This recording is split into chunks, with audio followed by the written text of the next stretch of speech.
Good morning, students. Today we are going to start with the topic types of migration.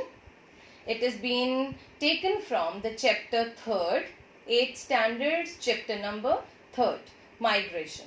So we are going to do the types of migration as we have already done international migration and we need to switch over to internal migration today.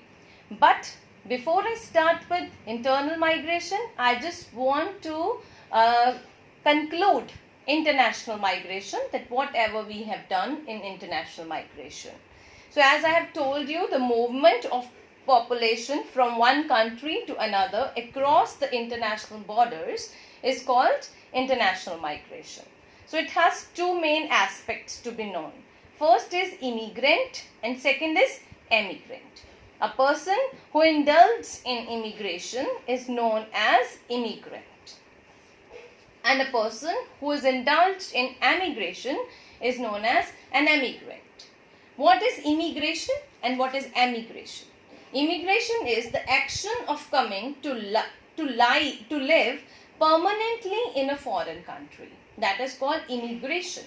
And the act of leaving one's own country to settle permanently in another country, it means it's moving abroad, is known as emigration. So this is the difference between immigration and emigration, and the person who is indulged in immigration process is known as an immigrant, and the person who is indulged in an emigration process is known as emigrant.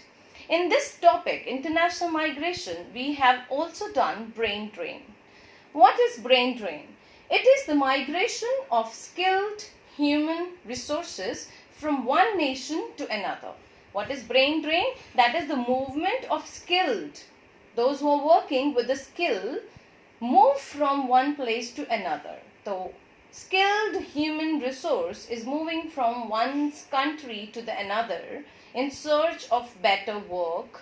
That is called brain drain. Now there have been some of the instances we have gone through international migration. In the 19th century, when Indians migrated to the nearby countries and African countries, and the countries were Mauritius, Burma, Sri Lanka, Malaysia, Fiji, Guyana, Suriname, Trinidad, South Africa and East African countries. So people or you can say laborers, they settled down permanently into these countries in 19th century. So this way people moved from the skilled or unskilled labor moved from one place to another, specifically abroad. Abroad means across the borders. So immigration took place. So this was the first reason.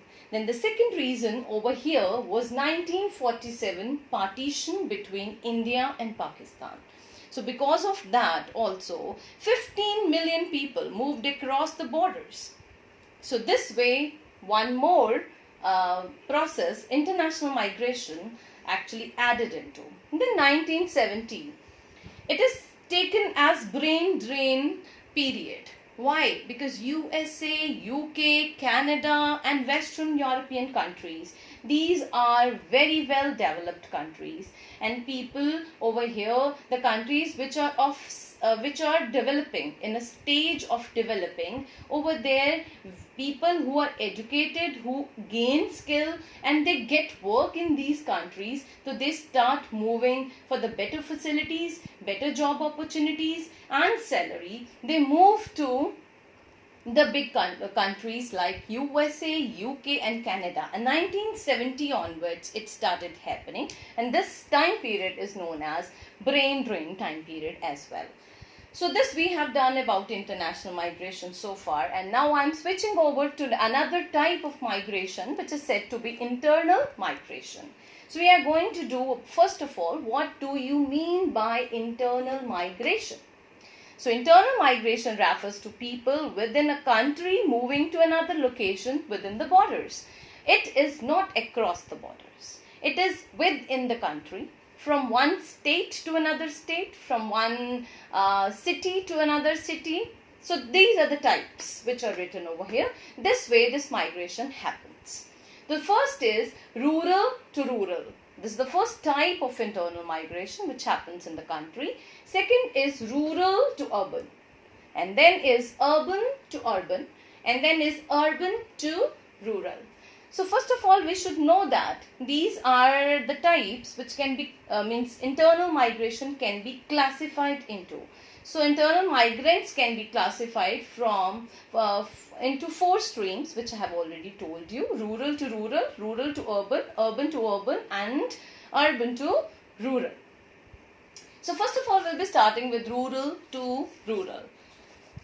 Rural to rural means from one village to another. So there must be some reasons. The reasons are when a person gets married, after marriage, they tend to move from their native village to another. Then is seasonality of seasonal work, seasonality of work. Then is if there is any lack of work, means people are not getting any job in one village, they try to move to another. Construction process is going on, making up of roads or something like that. So people move for that. And then are other menial jobs, miscellaneous menial jobs people tend to do. So they move from one rural area to another, means from one village to another village.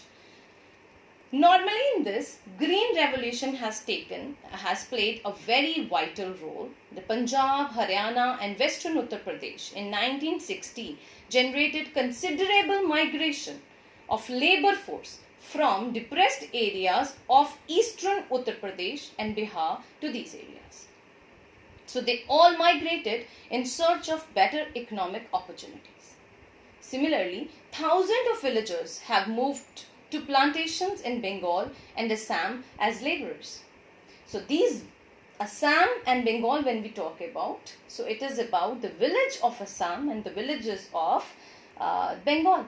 So people moved from villages in Bengal to the villages in Assam as laborers. The resettlement of Sikh immigrants from Pakistan in the Tarai region of Uttar Pradesh is one of the very outstanding example of such migration, which is said to be rural to rural. Another category we can pick up is about rural to urban. Under this, people migrate from rural areas to towns or metro cities. Rural is village, urban is a city. It may be an urban city, it may be a metro city, and village remains the village. Now we need to talk about the push and pull factors in rural to urban.